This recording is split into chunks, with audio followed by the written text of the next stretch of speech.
Are you ready to learn everything about the Harriers? During a Harrier, the airplane flies at a constant altitude with a high angle of attack in a post-stall condition. In this state, the plane relies heavily on the propeller for support rather than wing-generated lift. Let's dive into it. There are many ways to enter a Harrier, but for now, let's start simple.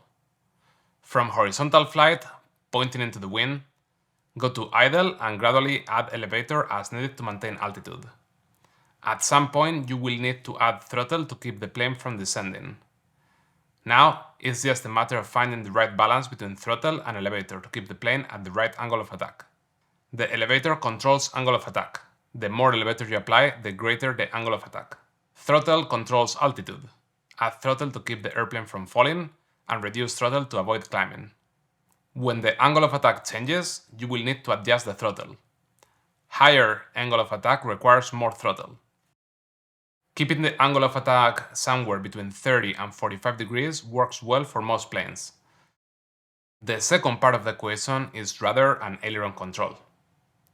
At a basic level, rudder controls where the plane points to, and ailerons are used to keep the wings level.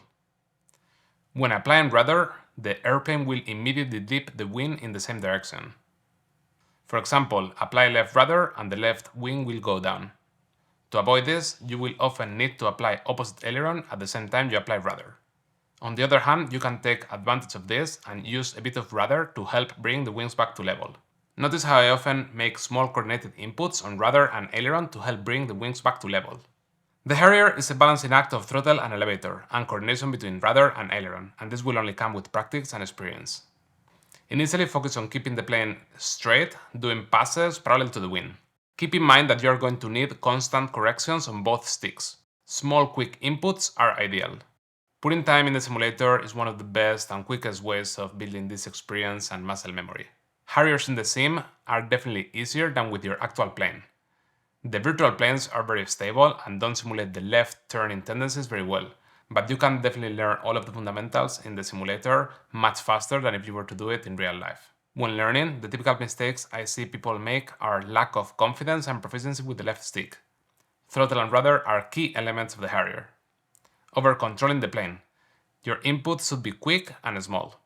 Not enough angle of attack. If the wings are not fully stalled, you will get lots of wing rocking. Add a bit of elevator and throttle to increase that angle of attack.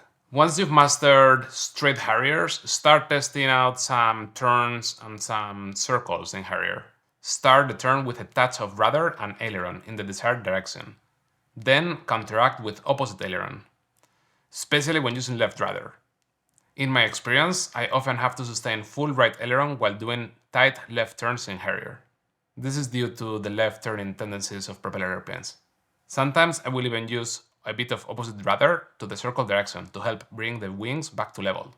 You will also need a slightly higher throttle position during a turn. Let's quickly talk setup. If you use dual rates or flight modes, you will want them on high. For the majority of the Harrier, you will only use about 20 to 30 degrees of elevator, but you will occasionally need full deflection for bigger corrections. The center of gravity is not that critical for this maneuver, as long as you don't have an extremely nose or tail heavy setup. I would stick to the manufacturer recommendations here.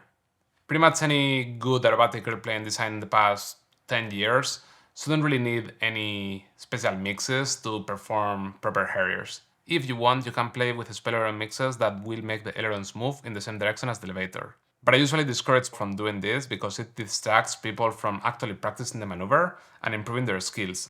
Inverted Harriers are actually easier in some ways. The airplane will be more stable with reduced wing rocking and less aileron will be required when applying rudder. One important difference with inverted Harriers is that when applying rudder, you will need to apply aileron in the same direction to compensate for the wing dipping. The main difficulty with inverted Harriers is that most people aren't very comfortable using the rudder during inverted flight, and they often make mistakes applying rudder or ailerons in the wrong direction. The best way to improve here is to spend a lot of time flying inverted, doing tight circles, flat eights with rudder, and of course practicing the inverted Harriers themselves.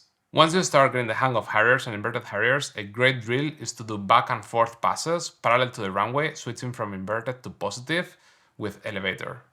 Learning the Harrier is a journey that demands dedication. Don't be discouraged if it takes days of practice to grasp the fundamentals.